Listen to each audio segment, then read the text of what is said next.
بسم اللہ الرحمن الرحیم۔ آج ہمارا موضوع ہے حضرت زینب علیہ السلام اور بندگی۔ نماز شب وہ عبادت ہے جو تقرب الہی کے حصول میں مؤثر ثابت ہوتی ہے۔ عام حالات میں اس کا پابند ہونا آسان ہے، لیکن مشکلات کے ساتھ ساتھ اس عبادت کے انجام دہی یقیناً ایک سخت کام ہے۔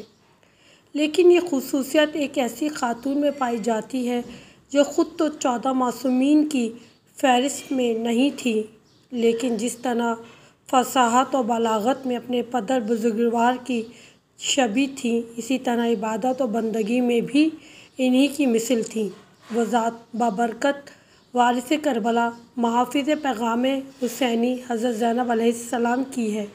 آپ کے بارے میں بعض مورخین کا کہنا ہے کہ آپ سے نماز تہجد اور شب زندہ داری کا سلسلہ کبھی نہیں ترک ہوا، یہاں تک کہ شام غریبہ میں بھی امام سجاد علیہ السلام سے نقل ہے کہ آپ نے فرمایا، اس رات شام غریبہ میں بھی میں نے اپنی پھوپھی جناب زینب علیہ السلام کو دیکھا کہ مشغول عبادت ہیں۔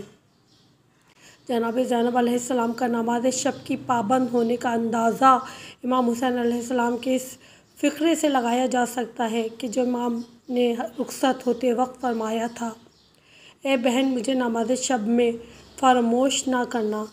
امام یہ اپنی بہن سے التماس نہیں کر رہے تھے، بلکہ دنیا والوں کو جناب زینب علیہ السلام کے عبد شب زندہ دار ہونے کی اطلاع دے رہے تھے۔